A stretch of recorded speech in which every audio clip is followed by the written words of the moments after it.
কুৰুক্ষেত্ৰ মহাৰণত যেতিয়া ভগৱান কৃষ্ণৰ লগত অৰ্জুন ৰথত গ'ল, অৰ্জুনে ভগৱান কৃষ্ণক ক'লে যে হে সখী, যুদ্ধত আৰম্ভ হোৱাৰ আগে আগে মোৰ এই ৰথখন কুৰুক্ষেত্ৰ যুদ্ধৰ মধ্যস্থানত অৱস্থান কৰোৱাব লাগে। কেলে? যে মই চাব খুজিছো মোৰ লগত কোন যুঁজিবলৈ আহিছে আৰু মোৰ বিপক্ষে কোন যুঁজিবলৈ আহিছে। মধ্যস্থানত থাকিলে দুটা পক্ষকে দেখিব, নিজৰ পক্ষক চালে দেখিলে যে এইসকলে মোক সহায় কৰিবলৈ আহিছে, মোৰ লগত যুঁজিবলৈ আহিছে। বিপৰীত পক্ষত দেখিলে যে পিতামহ ভীষ্ম, কুলগুৰু দ্ৰোণাচাৰ্য, আচাৰ্য কৃপাচাৰ্য, দুৰ্যোধন, দুঃশাসন, জ্যেষ্ঠ ভাতৃ, পিতামহ, পিতৃসদৃ, খুৰা, শহুৰ, অমুক তমুক চববিলাক বংশ কুটুম্ব। তো ভগৱান কৃষ্ণক কি বুলি ক'লে অৰ্জুনে? যে হে সখী, মই এইখন যুদ্ধত অৱতীৰ্ণ নহওঁ। কেলে? যে মোৰ ইষ্ট কুটুম্ব মিত্ৰ এইবিলাকক হত্যা কৰি মই সুখেৰে ৰাজ্য ভোগ কৰিব নোৱাৰিম।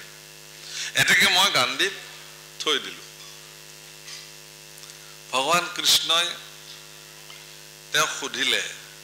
যে তুমিতো ক্ষত্ৰিয়, তোমাৰ যুদ্ধ কৰাটোৱে কাম,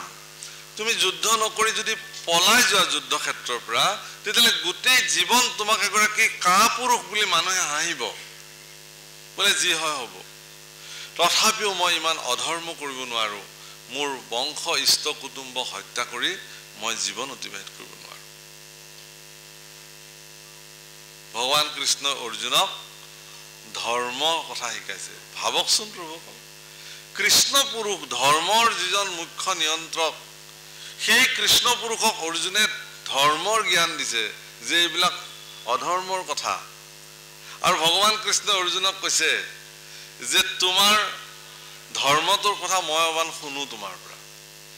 ভীমক যেতিয়া বিষক লাৰুত বিষ মিলাই পেলাই ভীমক ধৃতৰাষ্ট্ৰই যেতিয়া খুৱাব খুজিছিলে, সেইটো কি ধৰ্ম হ'ল নেকি? তোমালোক পঞ্চপাণ্ডৱ মাতৃ সহিতে যতুগৃহত যেতিয়া তোমালোকক বন্দী কৰি পেলাই জ্বলাই পেলাই ৰাতিৰ ভিতৰতে তোমালোকক হত্যা কৰিব খুজিছিল দুৰ্যোধন, দুঃশাসনে, এইটো কি ধৰ্ম কাৰ্য নেকি? এই লোক ধাৰ্মিক নেকি? অলপ তোমালোকৰ পত্নী কুলবধূ দ্ৰৌপদীক, যাজ্ঞসেনীক যেতিয়া ৰাজসভাত নগ্ন কৰিবৰ কাৰণে প্ৰয়াস কৰিছিল, এইটোক কি ধৰ্ম বোলা হয় নেকি? ধাৰ্মিক? প্ৰভুসকল, অৰ্জুনৰ নিচিনা এগৰাকী পৰম প্ৰভাৱশালী পুৰুষ, প্ৰতিভাশালী পুৰুষ, জ্ঞানৱন্ত পুৰুষেও নিজৰ জীৱনক লৈ পেলাই উচিত সিদ্ধান্ত তেওঁ ল'ব পৰা নাছিল।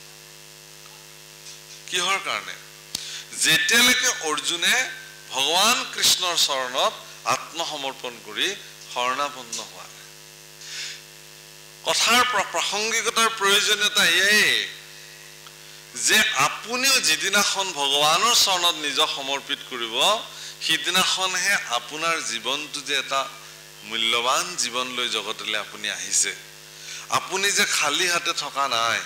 আপোনাক ভগৱানে অনেক দ্ৰব্য সম্পত্তিৰে সমৃদ্ধশালী কৰি মনুষ্যৰ নিচিনা শ্ৰেষ্ঠ জন্ম আপোনাক প্ৰদান কৰিছে, সেই কথাটো অনুভৱ কৰিব। আৰু ইয়াত সেই কথাটোকে কৈছে যে কত তপসায়, কিমান তপস্যাৰ অন্তত, কিমান সাধনাৰ অন্তত, কিমান পুণ্যৰ সঞ্চিত ফলশ্ৰুতিত ভগৱানে আপোনাক এবাৰ মাত্ৰ এই জন্মটো প্ৰদান কৰিছে। মনুষ্য, আপুনি মানুহ হৈ জগতলৈ আহিছে। গতিকে আজিৰ পৰা অন্তত আপোনালোকে কেতিয়াও নিজকে হীনমান্যতাত নুভুগিব। এই যে মনুষ্য জন্ম আপোনালোকৰ জীৱনত প্ৰাপ্তি হৈছে, বাস্তৱিক জগতত আপুনি কি পাইছে কি নাপাইছে এইটো হিচাপ কৰি একো লাভ নাই। যোনেই যিমান নাপাওক কিয়, যাবৰ সময়ত সকলোৱে খালী হাতেই যাব লাগিব। যোৱাৰ দিনা কিন্তু কোনেও লগত লৈ একো যাব নোৱাৰে। যি আৰ্জিছে ইয়াতেই থৈ যাব লাগিব, লগত লৈ যাব নোৱাৰে। এজন ৰজা আছিলে, সেই ৰজাজনে ইখনৰ পিছত সিখন, সিখনৰ পিছত সিখন ৰাজ্য কি কৰে? দখল কৰে। কিহৰ কাৰণে? ধন সম্পত্তি অৰ্জন কৰিব লাগে, ৰাজ্যৰ সীমা বঢ়াব লাগে। অৱশ্যে ৰজাসকলৰ ক্ষেত্ৰত এইটো অস্বাভাৱিক নহয়। সংস্কৃতত বৰ ধুনীয়া স্তোত্ৰ কৈছে এটা যে অসন্তুষ্টা দ্বিজানস্ত সন্তুষ্টা সমহু মহীপতি সুলজ্জা গণিকা নষ্ট নির্লজ্জ কুলাঙ্গনা অর্থাৎ অসন্তুষ্টি হলে দ্বিজগণ স্খলন ঘটে সন্তসকল সজ্জনসকল যদি অসন্তুষ্টি হৈ যায় তাৰমানে তেওঁৰ জীৱন স্খলন হল সজ্জনবিলাক সদায় সন্তুষ্টি হৈ যায় যি পালে তাতে সন্তুষ্টি হৈ যায় যদি ব্ৰাহ্মণ সজ্জন ভকত এইসকল যদি অসন্তুষ্টি হ'বলৈ আৰম্ভ কৰে জানিব যে তেওঁলোকৰ জীৱনৰ অসন্তুষ্টিয়ে তেওঁলোকক স্খলন কৰে কিন্তু ৰজা যদি সন্তুষ্টি হ'বলৈ ধৰে হ'ব আৰু যি পাইছো এই বহুত তেতিয়া ৰজাৰ স্খলন ৰজা সন্তুষ্টি হ'ব নোৱাৰে ৰজাক লাগে আৰু লাগে এইখিনি সম্পত্তি নহ'ব মোক আৰু লাগিব প্ৰজাৰ কল্যাণৰ কাৰণে আৰু নৃত্যংগনা বা গণিকাসকল যদি লাজ পাবলৈ আৰম্ভ কৰে লজ্জাবোধ তেওঁলোকৰ জীৱনত আহে তেতিয়াহ'লে তেওঁলোকে সেই বৃত্তিটোত থাকিব নোৱাৰে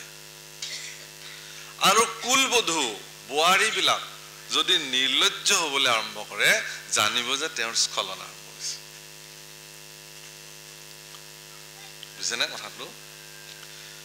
কুলবধূসকলৰ মূল অলংকাৰ আৰু ভূষণে হ'ল লজ্জা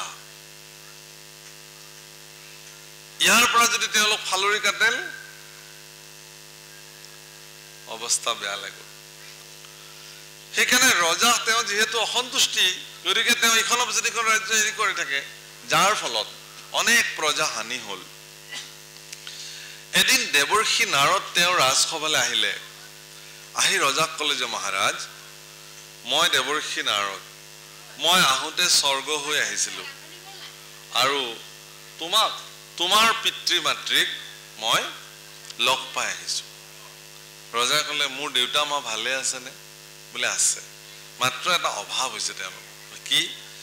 তেওঁলোকৰ কাপোৰৰ অভাৱ হৈছে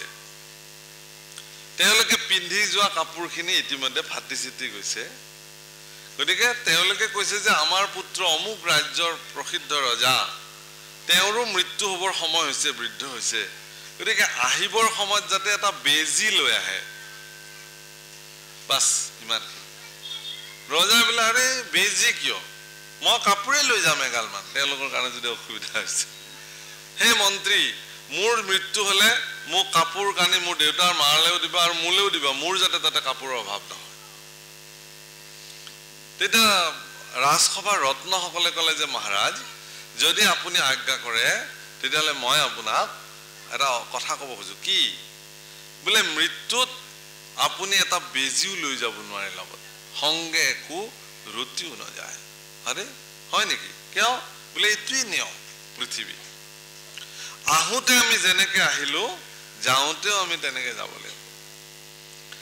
প্ৰভুসকল এই থকা দিনকেইটা আমি মনুষ্যবিলাকে বিষয় সুখ ভোগৰ কাৰণে ধন বিদ ঐশ্বৰ্যৰ পিছত আমি লাগি থাকো বিষয়ৰ সুখৰ কাৰণে মহাপুৰুষে কাৰণে লিখিছে বিষয়ৰ সুখ সুকৰ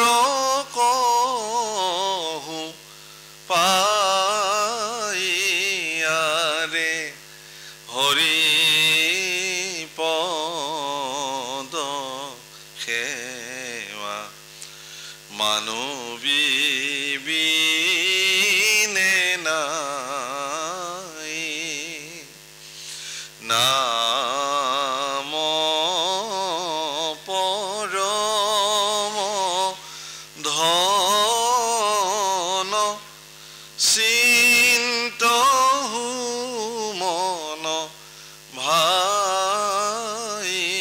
ভাইয়াৰে তনু চিন্তা মনি বিফল হি যায় তনু চিন্তামণি বিফল যায় এইটো তনু চিন্তামণি অৰ্থাৎ এই তনু এই শৰীৰটো চিন্তামণি শৰীৰ আজি কুকুৰৰ তনু চিন্তামণি নহয় গাহৰিৰ তনু চিন্তামণি নহয় অন্যান্য ইতৰ প্ৰাণীৰ শৰীৰবিলাক চিন্তামণি নহয় কিন্তু আপোনাৰ শৰীৰ চিন্তামণি আপুনি জগতৰ উৎকৃষ্ট চিন্তা আপুনি সাধন কৰিব পাৰে সৰ্বশ্ৰেষ্ঠ মাৰ্গেৰে আপুনি গতি কৰিব পাৰে আপুনি যি ৰাস্তাৰে গতি কৰিব ইচ্ছা কৰিলেও কোনো ইতৰ প্ৰাণী সেই ৰাস্তালৈ যাব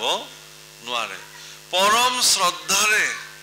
গা পা ধুই যদি কুকুৰ এটা আহি ইয়াত বহিবলৈ খোজে আপুনি কিন্তু বহিবলৈ নিদিয়ে বেলেগ জীৱ এটা যদি আহি বোলে মই ইয়াতে বহিম ভাগত শুনিম আপোনালোকে কিন্তু নিদিব কিয় নিদিব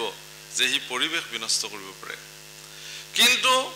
ইয়াত যিকোনো মনুষ্য আহি ইয়াত বহিব পাৰে মনুষ্যৰ কাৰণে এইখন মজিয়া বাধা নাই কিয় কাৰণ ইয়াত ঈশ্বৰৰ সাধন চলিছে আৰু ঈশ্বৰৰ সাধনত উৎকৃষ্ট মানদণ্ডৰ জীৱন যাপন কৰা মনুষ্যসকলে সেই সাধন কৰিব পাৰে তাত তেওঁলোক ভাগ ল'ব পাৰে গতিকে আপোনালোক কেনেকৈ ক'ব আপোনালোক একো নাপালো বুলি এটা শ্ৰেষ্ঠ জীৱন আপোনাৰ জীৱনত প্ৰাপ্তি হৈছে প্ৰভুসকল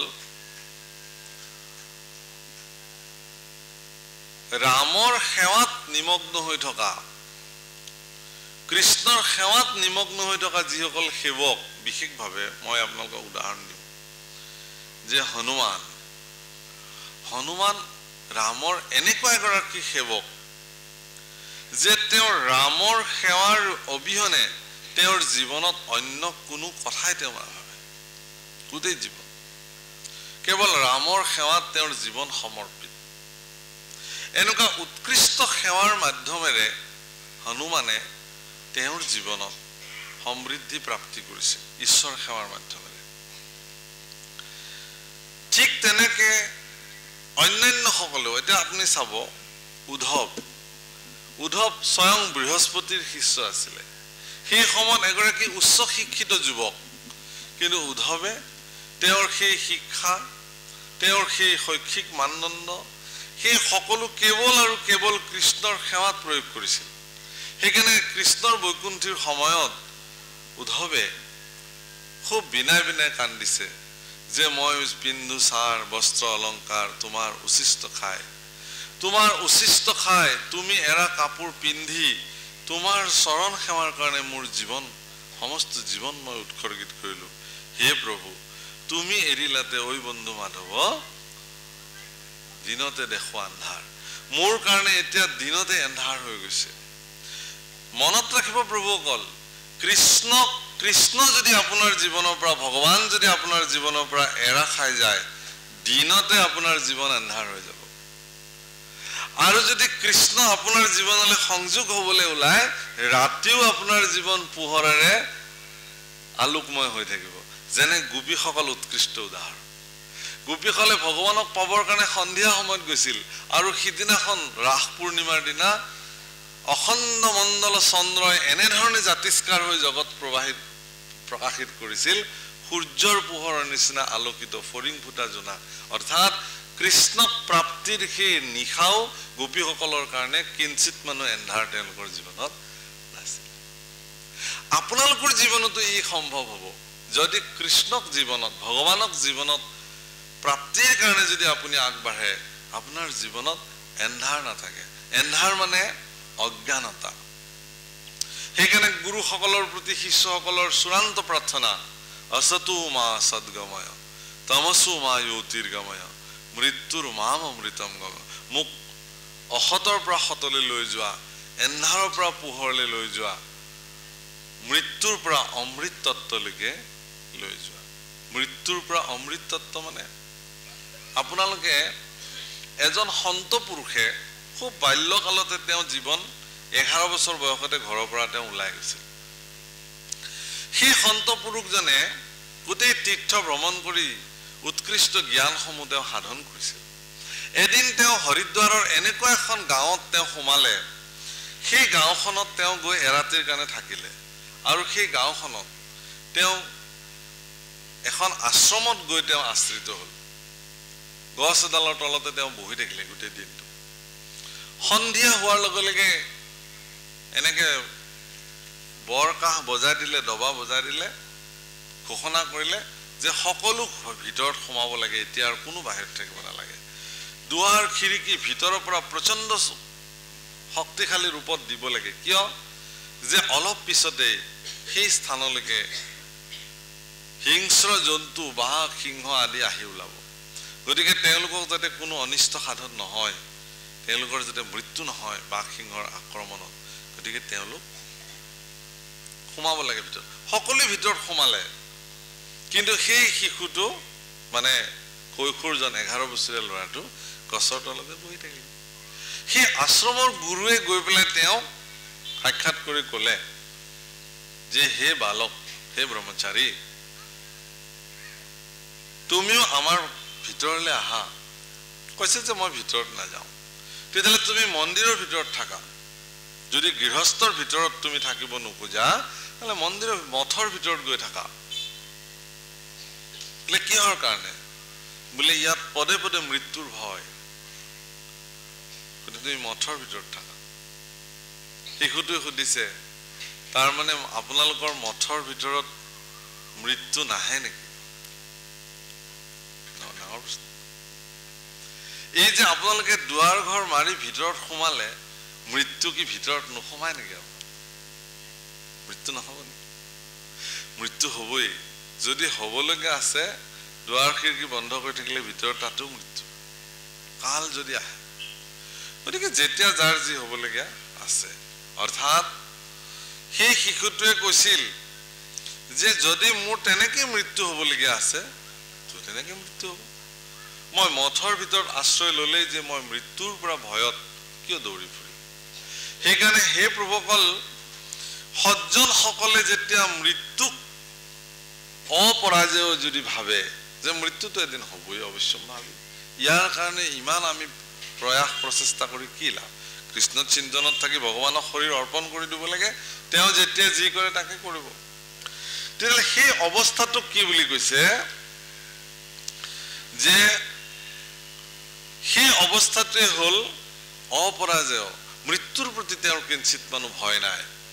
অভয় ব্ৰহ্মক তেওঁ ভজনা কৰিলে অভয় চিন্তালে তেওঁ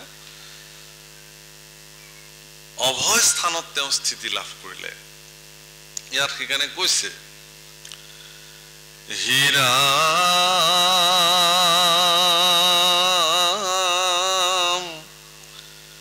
জানি বুদ্ধ জন তেজিয়ান মন ভকতি কৰা সাৰ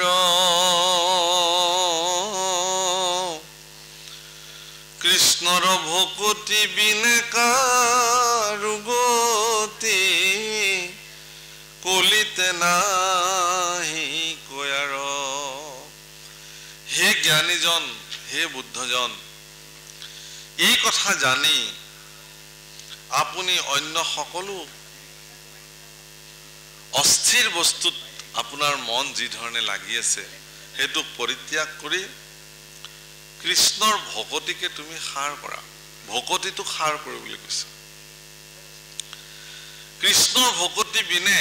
এই কলি যুগত কাৰো আৰু গতি নাই হৰে নাম হৰে নামৈব কেৱলম কলো নাস্তি নাস্তব্য নাস্তব্য গতিৰ অন্যথা কলি যুগত হৰিনাম ব্যতিৰেকে আৰু অন্য গতি নাই এই ৰাম ভকতি হে মাতা ভকতি হে পিতা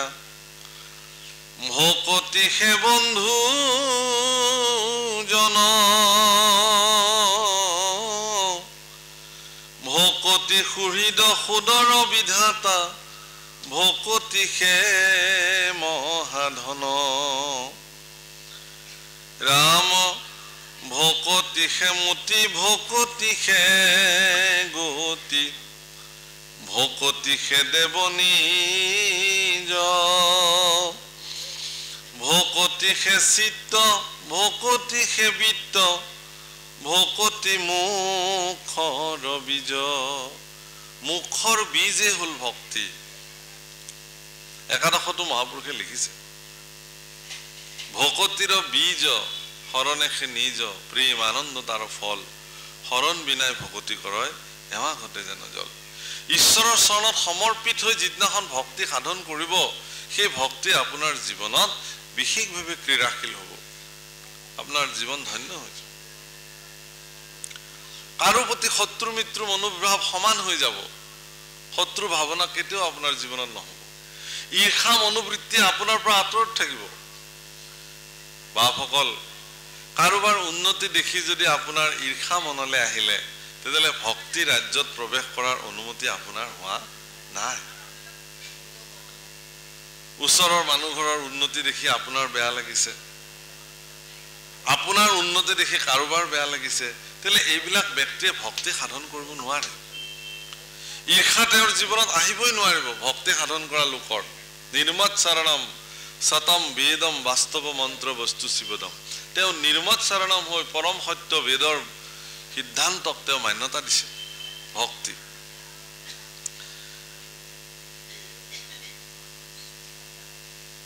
যিগৰাকী কইকেয়ী মাতৃয়ে ৰামক বনবাসলৈ প্ৰেৰণ কৰিছিল 14 বছৰ বনবাস খাটি যেতিয়া প্ৰভু ৰাম উভতি আহিছিল প্ৰথম খবৰ লৈছিল যে মোৰ আই কইকেয়ী ক'ত আছে প্ৰথম কইকেয়ী কৈছিল যে হে ৰাম তুমি মোক ক্ষমা কৰি দিলানে বলে মা তুমি একো ভুলেই কৰা নাই ভুল কৰিলেহে ক্ষমাৰ কথা আহে তাৰমানে ইমান উদাৰ চিত্ত ভগৱানে দেখুৱাই গৈছে যি কইকেয়ীৰ কাৰণে তেওঁ ইমান লাঞ্ছনা গঞ্চনা কষ্ট গোটেই সহ্য কৰিবলগীয়া হ'ল আহি কিন্তু পুনঃ সেইগৰাকী মাতৃকে তেওঁ প্ৰথম খবৰ লৈ কইকেয়ীৰ চৰণত প্ৰথম সেৱা কৰিছে তাৰপিছত সুমিত্ৰাক সেৱা কৰিছে তাৰপিছতে নিজ মাতৃ কৌশল্যাক তেওঁ সেৱা কৰিছে হে ৰাম ভকতি হে মতি ভকতি হে গতি ভকতি হে দেৱনী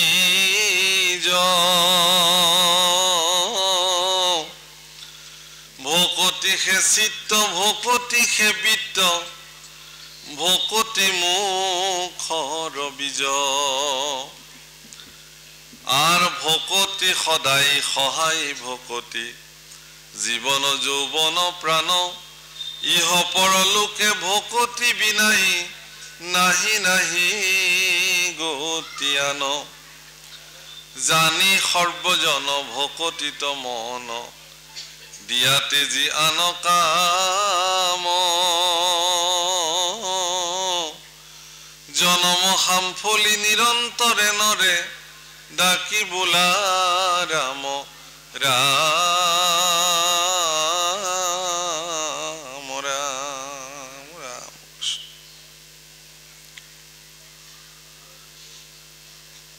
হে রাম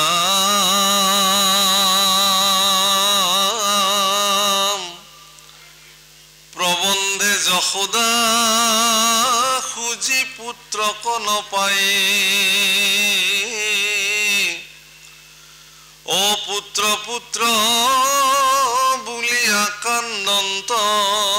গেরিয়াই দামুরি হরালে যেন ধনু হাম্বালাওয়ে পৃথিবীত পরি শোকে কান্দই দীর্ঘরা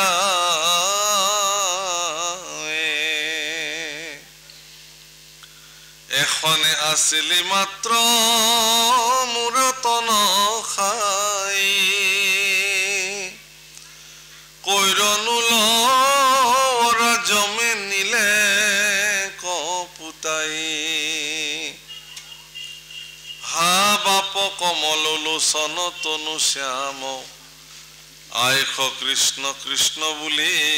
কার লইব নাম প্রবন্ধী যশোদাক যে যশোদাই যেতিয়া পুত্ৰক বিচাৰিলে পুত্ৰক নাপায় তেওঁ চিঞৰি চিঞৰি কান্দিব ধৰিলে হা পুত্ৰ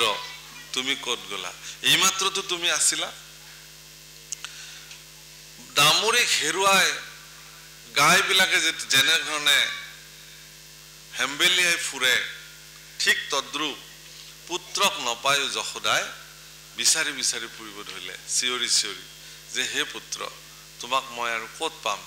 কোন জমে আহি তৎক্ষণাৎ তোমাক ইয়াৰ পৰা লৈ গ'ল প্ৰভু কলাই সকল আপোনালোক সকলোৱে জানে যে যশোদা এগৰাকী কাঠবাজি আছিলে কিন্তু সেই কাঠবাজি যশোদাৰ জীৱনত পৰম সৌভাগ্য যে তেওঁ পুত্ৰ প্ৰাপ্তি হ'ল পৃথিৱীত ভক্তি ৰাজ্যত এনেকুৱা ইতিহাস নাই এনেকুৱা নজিৰ নাই যে পৰম ব্ৰহ্মক সাক্ষাৎ পোৱাৰ পিছত তেওঁ বাৰী এডালেৰে কুবাবৰ কাৰণে খেদি খেদি ফুৰিছে পিছে পিছে ভগৱানে দৌৰি দৌৰি ফুৰিছে যাৰ একনিকা চৰণৰ ৰেণু পাবৰ কাৰণে যোগীবিলাকে যুগ যুগ তপস্যা সাধন কৰি থাকে মহাপুৰুষে লিখিছে যাহে চৰণৰে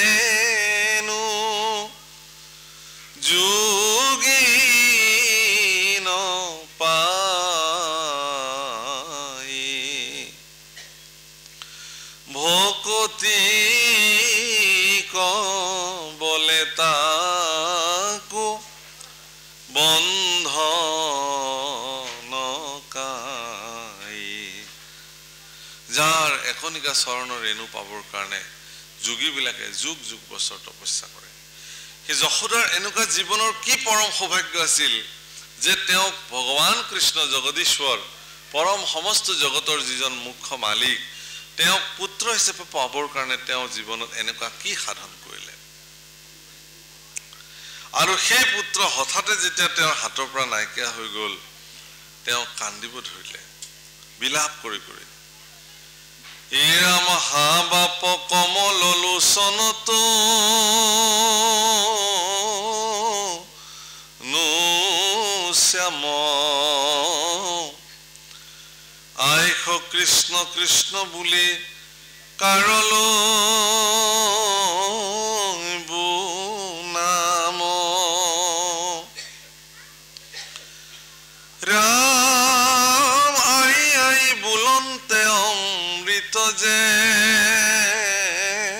নপিও সিটো চন্দ্ৰ বদন নেদেখিকে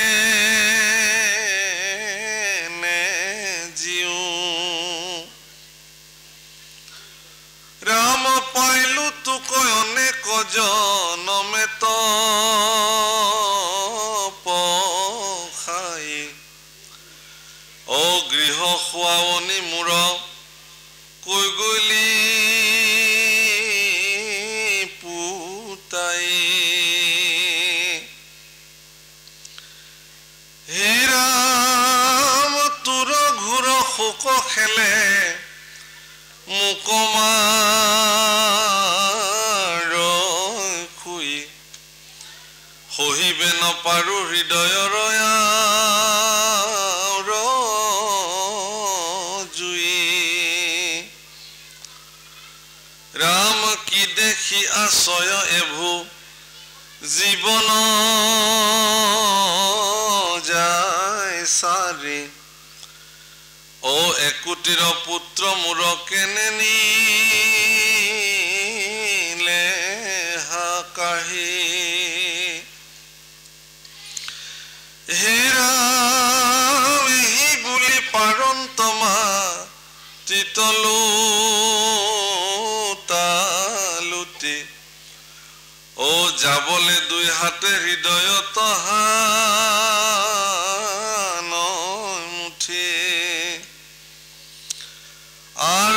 পুত্ৰ পুত্ৰ বুলি আপাৰন্ত আতিও কি যমক দেখিয়া কতো থাকন্ত নিচুকি গোপীগণে যশোদাৰ দেখিয়া সন্তাপ কৃষ্ণকনে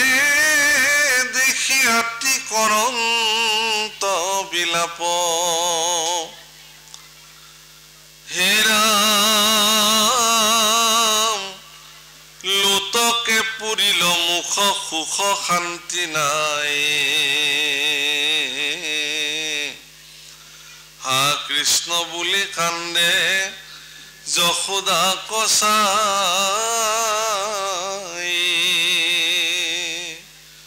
যশোদাই যেতিয়া পুত্ৰ পুত্ৰ বুলি বাগৰি বাগৰি কান্দিব ধৰিলে যশোদাক দেখি ব্ৰজাংগনাসকলেও ব্ৰজৰ গোপীবিলাকেও কৃষ্ণক নেদেখি তেওঁলোকেও চিঞৰি চিঞৰি কান্দিব ধৰিলে প্ৰভুসকল যশোদাটো বাৰু ভাগ্যৱান মই জানিলো কলোৱে আপোনালোকক ব্ৰজৰ গোপীবিলাক তেওঁলোক এটা যুগ আগতে দাপৰ ত্ৰেতাৰ যুগতে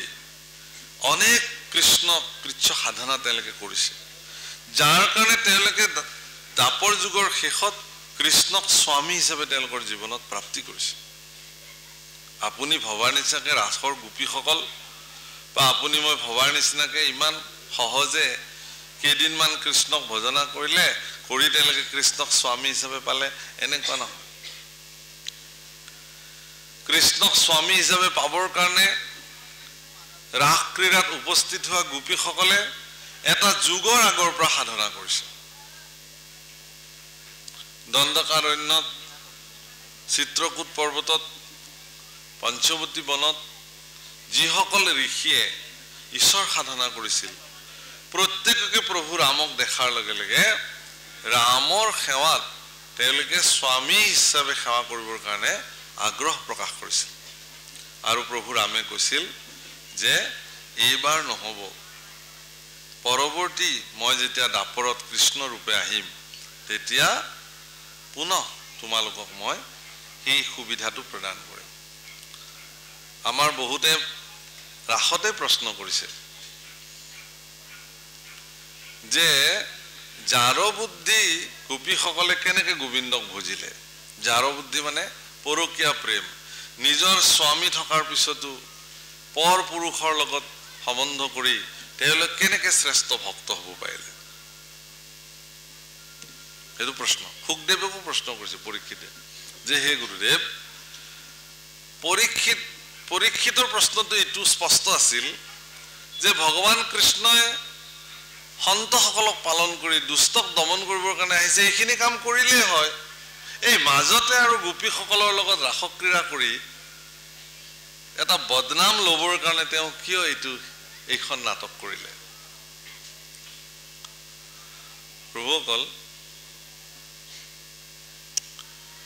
ভগৱান কৃষ্ণ ভক্তবৎসল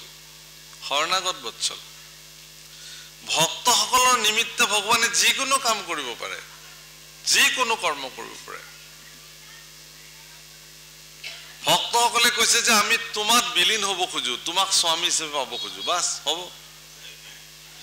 তাৰ কাৰণে কিন্তু ভক্তসকলক যি ধৰণে ভগৱানে পৰীক্ষা কৰিব লাগে সেই পৰীক্ষা কৰিছে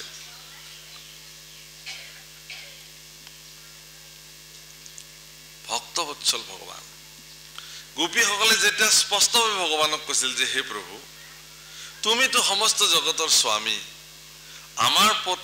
যিবিলাক স্বামী আছে এওঁলোকতো বিষয়ৰ স্বামীহে পৰম পুৰুষ নহয় নহয় পৰম স্বামী নহয় নহয় তুমি আমাৰ পৰম স্বামী তোমাক প্ৰাপ্তিৰ পিছত আমাক আৰু বেলেগৰ কি প্ৰয়োজন আছে ভগৱান ভক্তবৎসল গোপীসকলৰ এই কথা শুনাৰ পিছত গোপীসকলক তেওঁ সামৰি লৈছিল অম্বৰীষে যেতিয়া অম্বৰীষক যেতিয়া দুৰ্বাসাই অপমান কৰিছিল তেতিয়া অম্বৰীষৰ নেতৃত্বত থকা সুদৰ্শন চক্ৰই সমগ্ৰ ত্ৰিভুৱন দৌৰাই লৈ ফুৰাইছিল দুৰ্বাসা আৰু এটা সময়ত দুৰ্বাসাই গৈ ভগৱান কৃষ্ণৰ ওচৰত আহি পেলাই কৈছিল যে হে প্ৰভু মইতো এগৰাকী ব্ৰাহ্মণ ঋষি মোৰ এইটো অৱস্থা কিয় হৈছে মই দৌৰি ফুৰিবলগীয়া হৈছে তোমাৰ সুদৰ্শন চক্ৰৰ ভয়ত তুমিতো গো ব্ৰাহ্মণসকলৰ ৰক্ষাৰ কাৰণে সৰ্বদা কাম কৰিছা মইতো ব্ৰাহ্মণ হয় ভগৱান কৃষ্ণই দুৰ্বাসাক কৈছিল যে হয় মই ব্ৰাহ্মণৰ ৰক্ষাকাৰী কিন্তু সমানে তুমি জানিবা যে মই ভক্তবৎসলো হয় গতিকে অম্বৰীশ মোৰ ভক্ত গতিকে মোৰ ভক্তক অপমান কৰি কোনো আজিলৈকে বাচি যাব নোৱাৰিব তোমাক যদি ক্ষমা কৰিব লাগে তেতিয়াহ'লে মোৰ ওচৰত নহয় তুমি অম্বৰীষক যায় ক্ষমা খুজিবলৈ অম্বৰীষক আহি ক্ষমা খুজিছে তাৰ পিছত ৰক্ষা কৰিছে মই এটা আপোনালোকক আজি বৰ বেলেগ ধৰণৰ কথা ক'ব খুজিছো খুব ধুনীয়া প্ৰভু ৰামচন্দ্ৰ তেওঁ সমস্ত জগতৰ ঈশ্বৰ যেতিয়া ৰাৱণে সীতা হৰণ কৰিছিল তেওঁ অৰণ্যত সীতা এনেকৈ চিঞৰি চিঞৰি কান্দি কান্দি ঘূৰি ফুৰিছিল কিয় ভগৱানে নাজানে নেকি তেওঁক যে ৰাৱণে লৈ গৈছে তেওঁৰ পত্নী তেওঁ নাজানে নেকি জানে জটায়ুক যেতিয়া ৰামে গৈ লগ পায় জটায়ুৱে ৰামচন্দ্ৰক বিশদ বৰ্ণনা কৰি গৈছে কোন দিশলৈ লৈ গৈছে কোনে লৈ গৈছে কি মুহূৰ্তত সীতা হৰণ কৰিছে বিন্দ মুহূৰ্ত বুলি এটা মুহূৰ্তত ৰাৱণে সীতা হৰণ কৰিছে প্ৰভুকল চুৰ কৰাৰো মুহূৰ্ত থাকে মুহূৰ্ত চাই চিতি হিচাপ চুৰ কৰিছে সেই মুহূৰ্তটোত চুৰ কৰিলে সফল হয় চুৰ কিন্তু তেওঁ বিনাশো হ'ব আকৌ সেই মুহূৰ্তটোত সীতা হৰণ কৰিছে ৰাৱণে আচ্ছা প্ৰভু ভগৱানে সেই মুহূৰ্তত ৰামে যিহেতু সৰ্বতো প্ৰকাৰে জানে যে তেওঁ কোনে লৈ গৈছে ইয়াৰ পিছতো তেওঁ এবছৰৰো অধিক কাল সীতাক উদ্ধাৰ কৰিবৰ কাৰণে লগাইছিল কিহৰ কাৰণে জটায়ুৱে কৈ দিলে তেওঁ কবন্ধই কৈ দিলে কবন্ধক যেতিয়া তেওঁ জ্বলাই দিলে ৰামে কবন্ধইটো কৈ দিছে দেৱপুৰুষ হিচাপে যে অমুকে লৈ গৈছে আপোনাৰ পত্নী লৈ লওক উদ্ধাৰ কৰি তাৰ পিছতো ৰামে খবৰি নিৰ্দেশ কৰিছে তাৰ পিছতো ৰামে কিহৰ কাৰণে বিচাৰিছে যেতিয়া হনুমান যায় সীতাক বিচাৰি তেতিয়া সীতাই হনুমানৰ আগত কৈছে যে হনুমানে কৈছে যে হে মা তোমাৰ খবৰ মই এতিয়া প্ৰভুক যে দিম তুমি ইয়াত আছা তুমি নিশ্চিন্ত থাকা যে তোমাক নিবৰ কাৰণে প্ৰভু আহিব ইচ্ছা কৰিলে মই তোমাক এতিয়া পিঠিত তুলি পেলাই লৈ যাব পাৰো যদি ইচ্ছা কৰা বলা মই তোমাক লৈ যাওঁ কিন্তু সীতাই কি বুলি কৈছে যে নালাগে কাৰণ মই এগৰাকী পতিব্ৰতা নাৰী মই মোৰ স্বামীৰ বিনা অনুমতিত মই কোনো পুৰুষৰ শৰীৰ স্পৰ্শ কৰিব নোৱাৰো খুব মন কৰিবলগীয়া মোৰ স্বামীৰ অনিচ্ছাকৃত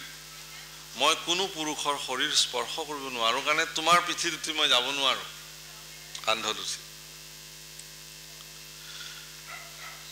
কিন্তু হে হনুমান তোমাৰ স্বামী তোমাৰ প্ৰভু ৰামে এইখন এখন নাটক কৰি আছে মই জানো মই এটা অপৰাধ কৰিছো সেই অপৰাধৰ দণ্ড মোক প্ৰদান কৰিছে গতিকে তুমি গৈ কবা যে মই মাৰিছৰ মায়াত পৰি মই লক্ষ্মণক মই কটু কথাৰে কথা কৈছে লক্ষ্মণ কোন প্ৰভু ৰামৰ একান্ত অনুগত ভক্ত যদিও ভাতৃ লক্ষ্মণ কিন্তু ভগৱানৰ একান্ত অনুগত ভগৱানৰ একান্ত অনুগতক তেওঁৰ সীতাই বেয়া ব্যৱহাৰ কৰিলে কাৰণে অলপ সময়ৰ কাৰণে তাৰে ফলশ্ৰুতিত এবছৰ কালৰ অধিক কাল সীতাই সেই লাঞ্ছনা ভুগিবলগীয়া সীতাই সেইকাৰণে কৈছে যে প্ৰথমতে গৈ তুমি লক্ষ্মণক মোৰ ক্ষমা প্ৰাৰ্থনা কৰি বিচাৰিছো বুলি কবা যে হে লক্ষ্মণ সেইখিনি মুহূৰ্তত মই তোমাক যিখিনি কথা কৈছিলো তাৰ কাৰণে মই ক্ষমা প্ৰাৰ্থী তাৰ পিছতে তুমি ৰঘুপতিৰ চৰণত মোৰ সেৱা নিবেদন কৰিবা হনুমানে আহি পেলাই যেতিয়া কৈছে যে লক্ষ্মণৰ প্ৰতি মাতা জানকীয়ে ক্ষমা প্ৰাৰ্থনা যাচনা কৰিছে তেতিয়া ৰামচন্দ্ৰ কৈছে লক্ষ্মণ বলা আমি এটা লংকা আক্ৰমণ কৰিব লাগে সীতা উদ্ধাৰ কৰিব লাগে এই যে তেওঁৰ ভক্ত অনুগামী এজনক অপমান কৰিলে কিঞ্চিত মানৰ কাৰণে হলেও তাৰ ফলশ্ৰুতিত তেওঁৰ ভাৰ্যা হলেও ভগৱানে তেওঁক ৰেহাই দিয়া নাই গতিকে ভগৱান ভক্তবৎসল প্ৰভুকল কোনো কাৰণত মই আপোনালোকক কওঁ কোনো কাৰণত কোনো ভক্তক কেতিয়াও বেয়াকে নকব কোনো ভকতৰ নিন্দা নকৰিব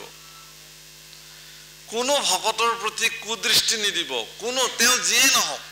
কি কৰিছে কি কাৰণে ভাল কৰিছে বেয়া কৰিছে তেও নীতি মনা নাই নিয়ম মনা নাই হেতু তেওঁৰ কথা তাৰ ফল তেও ভুগিব পৰিণাম আপুনি তেও সমালোচনা কৰিব যোৱা মানে ঈশ্বৰৰ দ্ৰোহত প্ৰথম আপুনি পৰিব সেইকাৰণে সাৱধান কোনো কাৰণত ভকতক নিন্দা কৰিব নালাগে নাম অপৰাধৰ যি 10টা অপৰাধ সেই অপৰাধৰ প্ৰথমটো অপৰাধে হ'ল ভকতক নিন্দয় অধম জানিবা নামৰ দ্ৰোহী পৰম ভকতক নিন্দা কৰোতাজনক ভগৱানে কেতিয়াও হয় জাত হন্তে हुए নামৰ খ্যাতি তাৰ নিন্দা কি নামে সহে আতি যাৰ পৰা নামৰ খ্যাতি বিস্তৃতি হয় সেই ভকতৰ যাৰ শ্ৰীমুখে ভগৱন্ত পুৰুষৰ গুণানুকীৰ্তন জগতত বিস্তৃত হয় সেই ব্যক্তিক যদি কোনোবাই নিন্দা কৰে তেতিয়ালে তেও সবংকে বিনাশ হৈ যায় তাৰ কোনো নিশ্চিত নাপায় সেইকাৰণে ভকত কোনো কাৰণত ভকতৰ প্ৰতি কটু মন্তব্য ভকতৰ প্ৰতি বেয়া মন্তব্য ভকতৰ প্ৰতি সমালোচনামূলক মন্তব্য কোনো ব্যক্তিয়ে কৰিব নালাগে আপোনাৰ দৃষ্টিত যদি কোনোবা ভকতে যদি অনাচাৰ কৰিছে ব্যভিচাৰ কৰিছে আপুনি দেখিছে আপুনি ভগৱানক সমৰ্পণ কৰি দিব যে হে প্ৰভু মোৰ দৃষ্টিত এটো এনেকুৱা হৈছে দেখোন প্ৰভু কল এটা কথা ঠিক যে আপোনাৰ দৃষ্টিত যেটো হেতু কাৰোবাৰ দৃষ্টিত মংগলকামীও হ'ব পাৰে কিন্তু এটো মনত ৰাখ মোৰ দৃষ্টিত যেটো বেয়া কাম ভগৱানৰ দৃষ্টিত এটো ভাল কামও হ'ব পাৰে তা কথা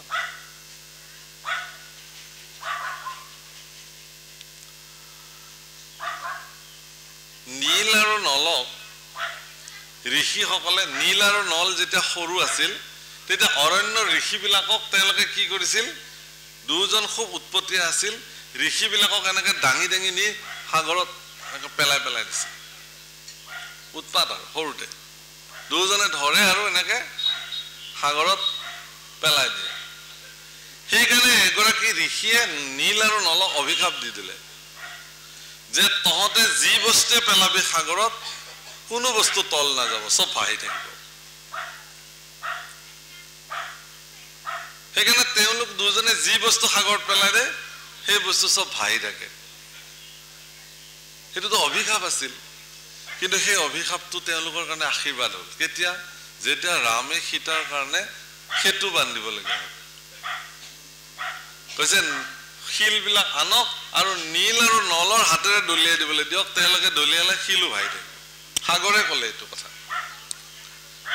তে কাৰোবাৰ কাৰণে কেতিয়াবা অভিশাপো কেতিয়াবা কাৰোবাৰ কাৰণে হেবিলাক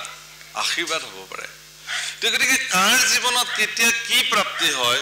হেতু ভালৰ কাৰণে প্ৰাপ্তি হয় নে বেয়াৰ কাৰণে প্ৰাপ্তি হয় হেতু আপুনি ধৰিব নোৱাৰে সন্তান কাৰোবাৰ কাৰণে জন্ম হ'ল হেতু মংগল হ'ব আপোনাৰ মোৰ সন্তান জন্ম হ'ল সেই সন্তানটো যদি দুৰাচাৰী হয় অসুৰ হয় তে আপোনাৰ কাৰণে তো হি অকল্যাণকাৰী হৈ আহিলে তাতকে আপুনি নিসন্তান হৈ থকাই বেছি ভাল আছিল গতিকে আপুনি ক'ব নোৱাৰে যে এটা সন্তান জন্ম হ'ল কাৰণে আপোনাৰ কাৰণে হি মংগলকাৰী বুলি দুৰ্যোধন যেতিয়া জন্ম হৈছিল জন্মী দুৰ্যোধনে গাহৰিৰ নিচিনা চিঞৰিছিল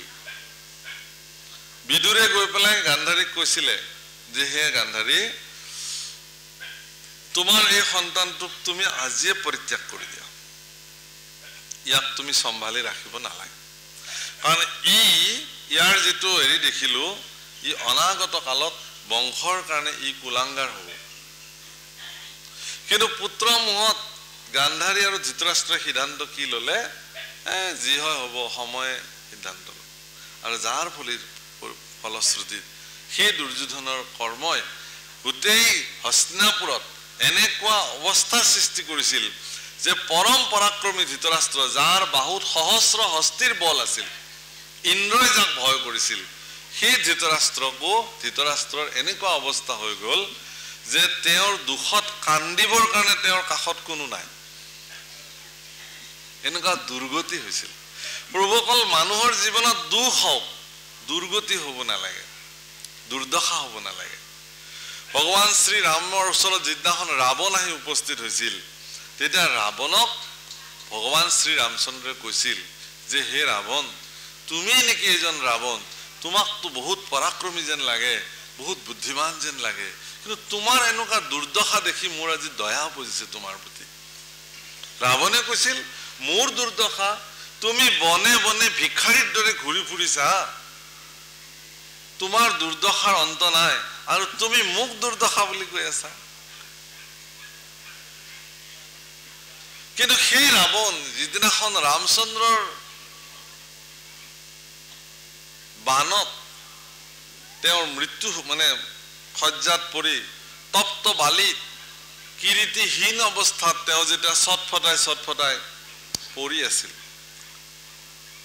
তেতিয়া ৰামে গৈ তেওঁৰ ওচৰত কৈছিলে যে হে ৰাৱণ, তুমিতো সিদিনাখন কৈছিলা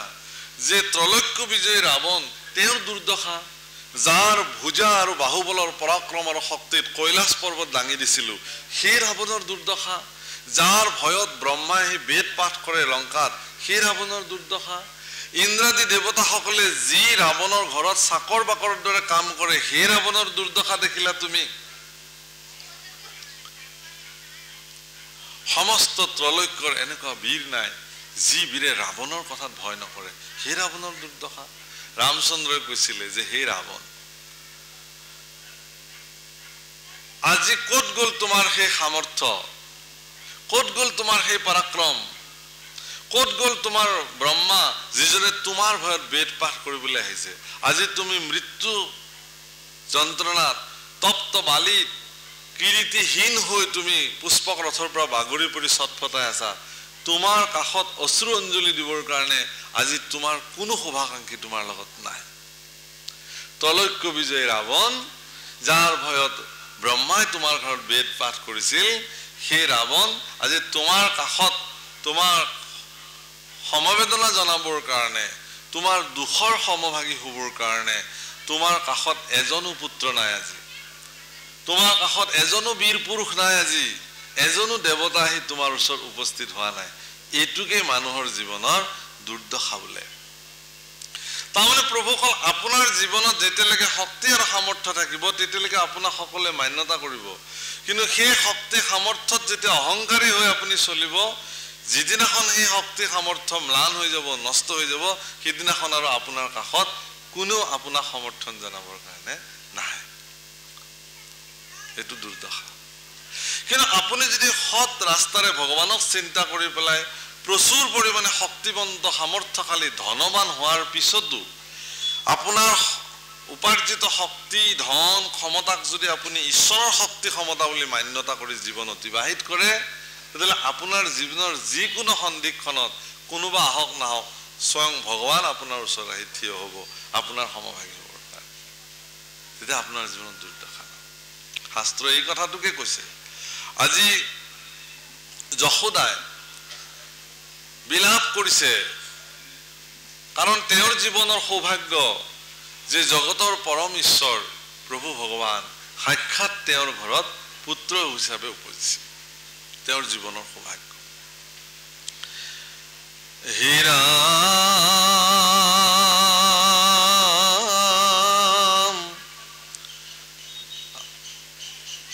এহি মানে থৱে বিলাপৰ কথা, শুনা যেন ভৈল সিটো দৈত্যৰ অৱস্থা, ৰাম কৃষ্ণ কলৈ জানতে পিৰিলে কগুৰু ভাৰে, আকাশত স্তম্ভী ৰৈল চলিতে নপাৰে,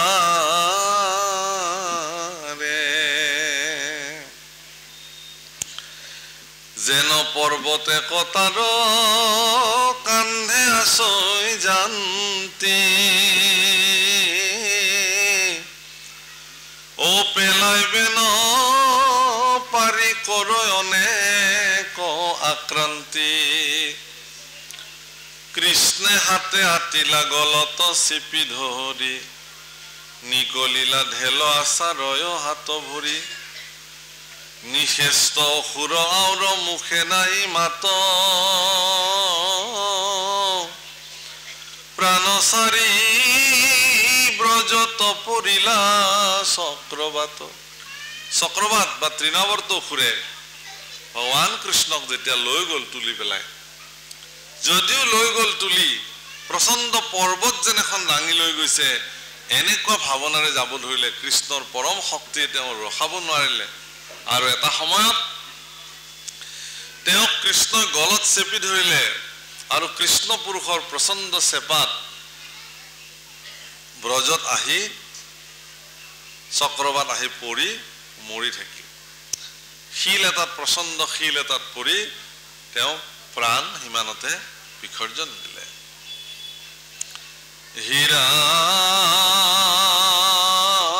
হীৰাম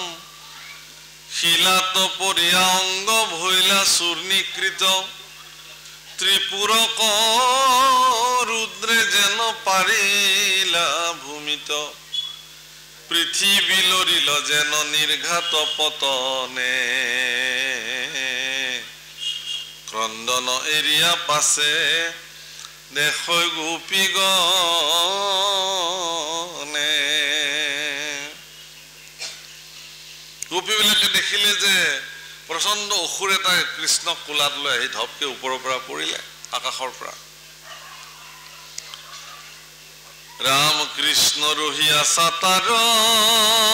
হিয়া তয়ুলমি আঠে বেথে সাবতীয়া ধৰিলা আক্ৰমী নাকান্দা নাকান্দা মাও গোপীগণে বোলে লৌৰি কৃষ্ণক দিলা যশোদাৰ কোলে পুত্ৰ মুখ দেখি তাপ গুচিল সকলে বনৰণী আইলা জুই যেন বৃষ্টি জলে সঘনে সুঙন্ত শিৰ বুকুত সাৱতী যমৰপুৰৰ পৰা আখিলা উলতি যশোদাৰ কাৰণে যমৰপুৰৰ পৰা তেওঁ উভতি আহিলে যশোদাই নাজানে যে এইজনে যে পৰম পুৰুষ তেওঁৰনো ক'ত মৃত্যু অজ ব্ৰহ্ম যাৰ জন্মও নাই মৃত্যুও নাই গতিকে তেওঁ যেন জমপুৰৰ পৰা তেওঁ আহিলে উভতি যশোদাই বাৰে বাৰে শিৰত ঘ্ৰাণ কৰি কৰি চুম্বন কৰিব ধৰিলে বাৰে বাৰে বুকুৰ মাজত সন্তানটো সোমাই ল'বলৈ ধৰিলে আকুল বিকুলকে মৰম কৰিবলৈ ধৰিলে যশোদাই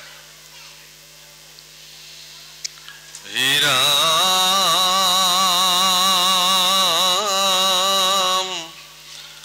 পুত্ৰ মুখ দেখি তাপ গুচিল শোক সকলে বনৰণী মাইলা জুই যেন বৃষ্টি জলে আৰ সমুলি মৰিলু হুই তোক হৰুৱাই কিনো ভালে ভালে আজি ৰাখিলে গোসাই পাছে গোপ গোপীগণ সমন্বিতে নন্দ কৃষ্ণ দৰ্শনে পাইলা পৰম আনন্দ দেখিও আচাৰ্য অন্যে বোলে চাই ৰাক্ষসে মাৰন্তে শিশু আখিল এৰাই আপোনাৰ পাপে যাই হিংসক প্ৰলয় সমভাৱে সাধুজনে ৰায় মহাভয়ী ৰাম তপ জপ যজ্ঞে কিবা যজি আছো হৰি সেহি সেইকাৰণে শিশু আখিল নিস্তৰি অনেক অদ্ভুত নন্দে দেখিয়া ব্ৰজত ও বসুদেৱ বাক্য আখি পৰিল মনত কিনো সৰ্বজান সাধু বসুদেৱ সখী আৰ গোকুলত উৎপাত কহিলা যেন দেখি অনন্তৰে যশোদানন্দৰ মহাদয়ী পুত্ৰ কপিয়ান্ত তন স্নেহে কোলে লৈ দুধ খাই আতাশ কৃষ্ণে দান্ত জুপুৰান্ত লুন্দি ঘুন্দি সুন্দৰীয় পুত্ৰ মুখ শান্ত মাৰ কোলাত পাছে জগতৰ স্বামী বদন প্ৰকাশী হাসি তুলিলন্ত হামি যশোদাদে সন্ত পাছে গৰ্ভতে জগত দশ দিশ আকাশন সত্ৰ গ্ৰহজত লুন্দি ঘুন্দি বৰ সুন্দৰ শব্দ ব্যৱহাৰ কৰিছে মহাপুৰুষে লুন্দি ঘুন্দি মৰম কৰিছে মানে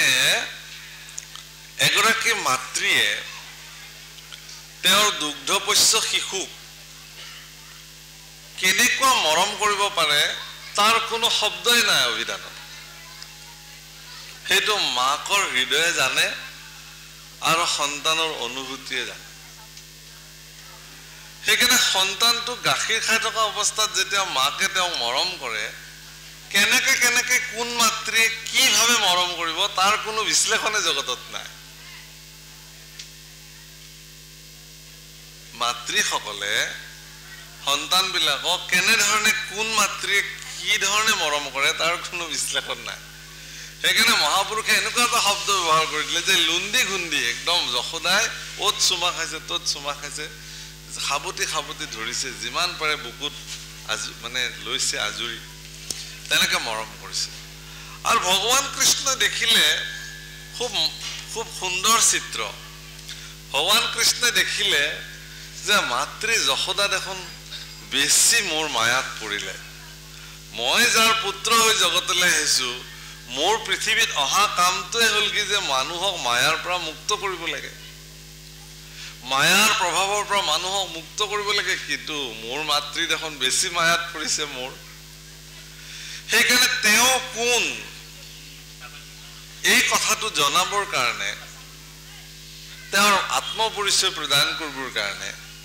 ভগৱানে সেইখিনি অৱস্থাতে তৃণাৱৰ্ত বধৰ পিছতে অসুৰ নিধনৰ পিছতে সেইখিনি সময়তে তেওঁ চলে এটা হামি তুলিলে জোৰে আৰু মুখখন মেলি হামি তুলোতে যশোদাৰ হঠাৎ চকুত পৰিলে গোটেই বিশ্ব ব্ৰহ্মাণ্ড যাৰ মুখৰ ভিতৰতে বিদ্যমান আছে এই দৃশ্য যশোদাই দৰ্শন কৰিলে ৰামচন্দ্ৰ সূৰ্য বায়ু বনি পৰ্বত সাগৰ সমস্তে পৃথিৱী আছে গৰ্ভৰ ভিতৰ হেন দেখি যশোদাৰ তনু কাম্পে ভয় চক্ষু মুদি থাকিলন্ত পৰম বিস্ময় শুকমুনি বুলন্ত শুনিও পৰীক্ষিত বসুদেৱে পঠাইলা নন্দৰ গৃহে আইল দেখি নন্দে আনন্দে পৰম প্ৰীতি পাইল বিষ্ণু বুদ্ধি পুজি পৰি কৰিলা প্ৰণাম কিবা কাৰ্য সাধু গুৰু তুমি পূৰ্ণ কাম ও জ্যোতিষকো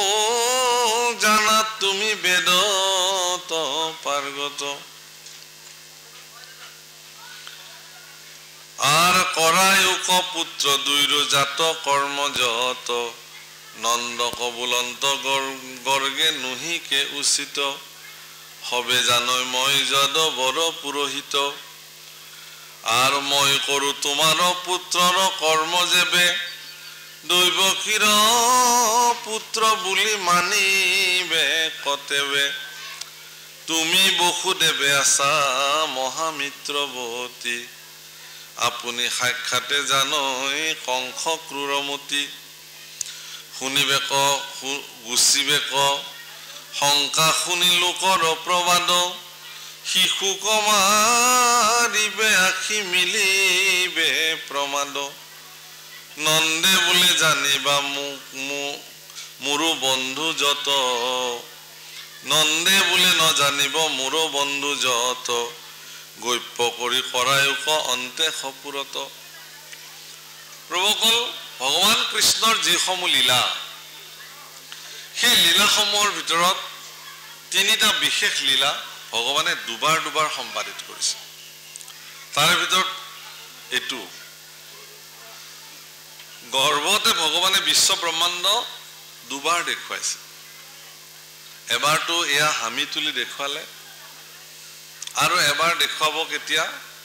কিয় মাটি খাইলি বুলি সুদন্ত গোৱাল গোপবিলাকে আহি অভিযোগ দিব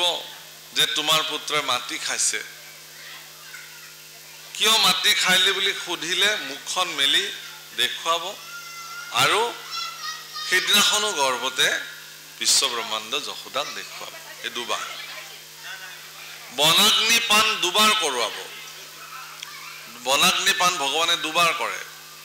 আৰু ৰাসলীলাও ভগৱানে দুবাৰ সম্পাদিত কৰে ৰাসলীলা কৰি থাকোতে ভগৱান মাজতে এবাৰ অন্তৰ্ধান হৈ যায় আকৌ গোপীসকলে পুনৰ যেতিয়া প্ৰাৰ্থনা কৰি কৰি ভগৱানক লৈ আহে দ্বিতীয়বাৰৰ কাৰণে ৰাসলীলা সম্পাদিত কৰে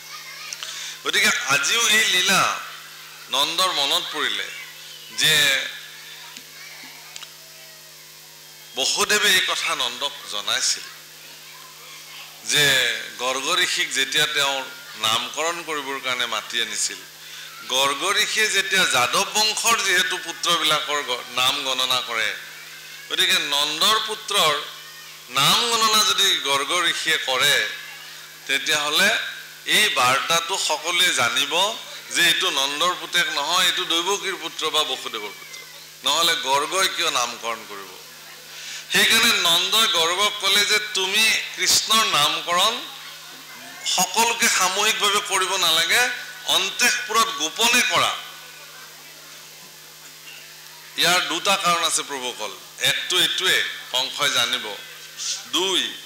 যে তেওঁই যে জগতৰ ঈশ্বৰ গৰ্গ ঋষি ধ্যানত বহি এই সকলো কথা জানি পেলাব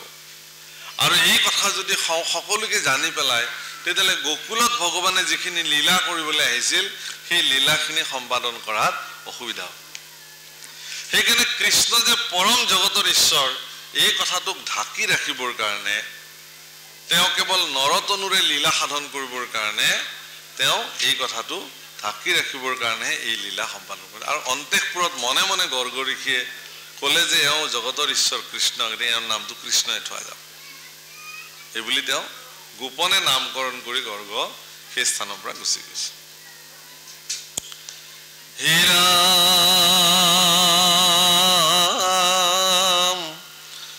শুনি গৰ্গে অলক্ষিতে পখি আভ্যন্তৰ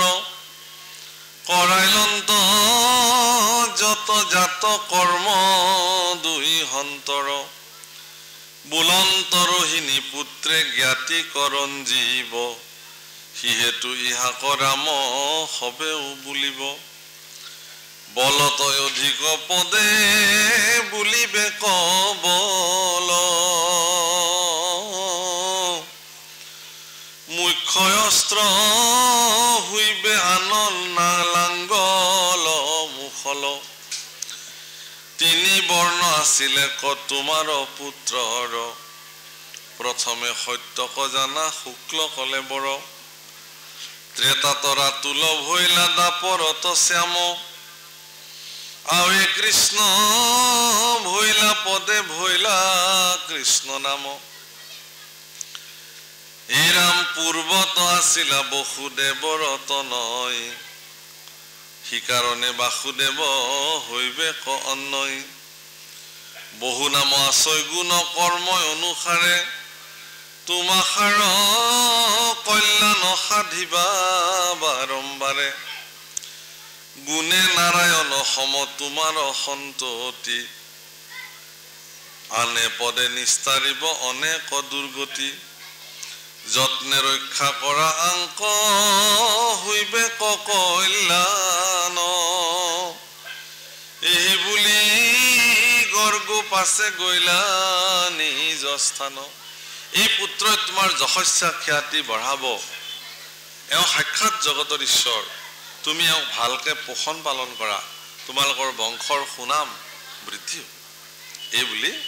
কৈ গৰ্গ সেই স্থানৰ পৰা গুচি গ'ল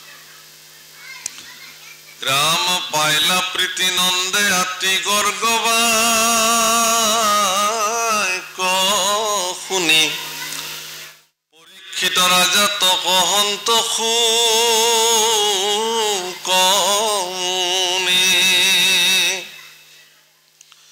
ৰাম পাছে ৰাম কৃষ্ণে ৰংগে অঙ্গিনা যাই ও আন্থুকারী কিরন্তে ফুরন্ত দুই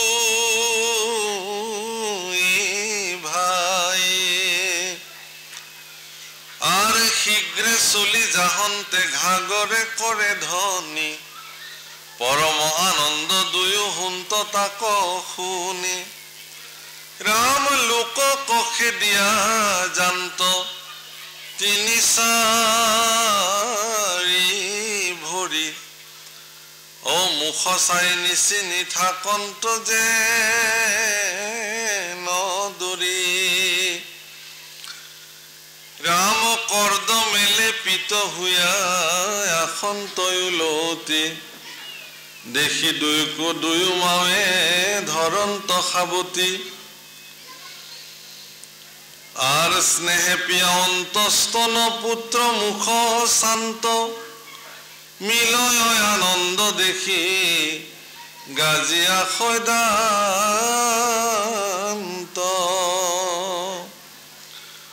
অনেক শিশুর লীলা করন্ত ব্রজত দামুরিক পাইলে তার ধরন্ত লাঞ্জত দামুরি আজুরি নেই নেরন্ত তথাপি গৃহ কর্ম এরি বেরি চাওয় সবে গোপী এক সুন্দৰ লীলা বাল্য লীলা গোপীসকলে দেখিছে ব্ৰজংগনাসকলে দেখিছে বাপসকল আমাৰ জীৱনততো এনেকুৱা সৌভাগ্য নাই যে আমি ব্ৰজত গৈ জন্ম হম কৃষ্ণৰ লীলা দৰ্শন কৰিবৰ কাৰণে কিন্তু ভাগৱতত যেহেতু মহাপুৰুষে উল্লেখ কৰিছে এই কথা শুনিয়ে অন্তঃকৰণে সেই দৃশ্য চকুত দেখাৰ নিচিনাকৈ অনুভৱ কৰিব লাগে কৃষ্ণৰ বাল্যলীলা যোনে অন্তঃকৰণে দৃষ্টি দি শুনিব পাৰে তেওঁৰ কোটি কোটি জন্ম পাপৰ পৰা তেওঁ নিষ্কৃতি পায় কোটি কোটি জন্ম আপোনালোকে বৃন্দাবনত আমাৰ যিবিলাক মানুহ যায় ভুলতো আপোনালোকে কেতিয়াবা বৃন্দাবনলৈ গ'লে ভুলতো আপোনালোকে বৃন্দাবনৰ পৰা একো বস্তু লৈ নাহিব শিল মাটি বহুতে লৈ লৈ আহে শিলকে এটা তুলি লৈ আহে আনিব নালাগে বৃন্দাবনত এটুকুৰ শিল হৈ জন্ম পোৱাটো তেওঁৰ সৌভাগ্য বৃন্দাবনৰ শিলা ঈশ্বৰৰ পদস্পৰ্শ আছে ঈশ্বৰৰ লীলাভূমি হিচাপে তেওঁ তাত নিৰ্বাচন কৰি লৈছিলে এখেতলোকৰ কি ভাগ্য স্বয়ং কৃষ্ণ পুৰুষ নন্দ যশোদাৰ চোতালত এখোজ দুখোজ থুমুক থামাকে খোজ কাঢ়িছে আঁঠু কাঢ়ি কাঢ়ি ঘূৰিছে চৰণত গাঁঠি দিয়া ঘুগুৰাৰ শব্দত তেওঁলোক আনন্দিত হৈছে তাৰপিছত লাহে লাহে ডাঙৰ হৈছে গৰুৰ নেজত ধৰি ধৰি উলমি উলমি গৈছে এই সকলো দৃশ্য কৃষ্ণ পুৰুষৰ এই অদ্ভুত লীলাসমূহ দেখি ব্ৰজৰ সমস্ত লোকসকলে সকলো কাম বাদ দি পেলাই বেৰি বেৰি কৃষ্ণ লীলা চাইছে সকলো কাম বাদ দি পেলাই কৃষ্ণ লীলা চাইছে ব্ৰজাংগনাবিলাকে কৃষ্ণক ধৰি লৈ আহে যশোদাৰ ওচৰলৈকে যে তোমাৰ পুত্ৰই আমাৰ দধি দুগ্ধবিলাক নষ্ট কৰিছে ভাঙিছে ছিঙিছে আচৰিত লাগে ভাবিলে যে গোপীবিলাকে দধি দুগ্ধৰ টেকেলিবিলাক দুৱাৰ মুখতে ওলমাই ওলমাই ৰাখিছিল শিকিয়াৰে যাতে বাহিৰৰ পৰা কৃষ্ণৰ চকুত পৰে তেতিয়াহে তেওঁলোকৰ ঘৰলৈ কৃষ্ণ আহিব সেইটো মিছা অভিযোগ তেওঁলোকৰ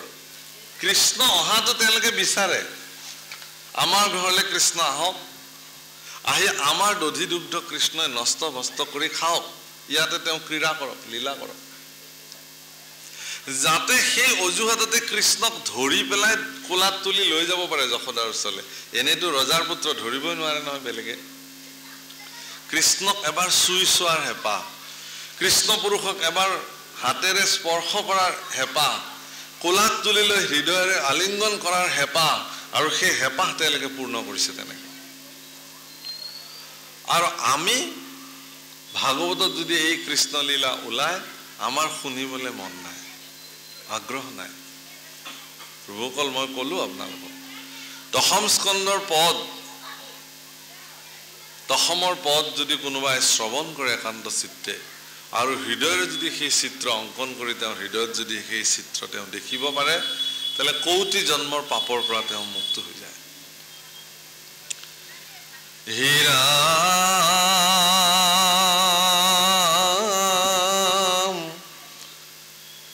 শুনিওক কৰ্ম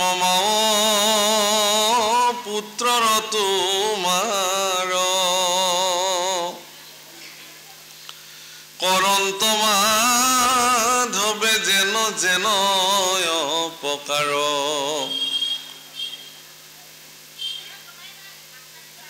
শুনা সৰ্বজনে শিশুলীলা মাধৱৰ মনুষ্যৰ শ্ৰেষ্ঠ ধৰ্ম নাহি আতপ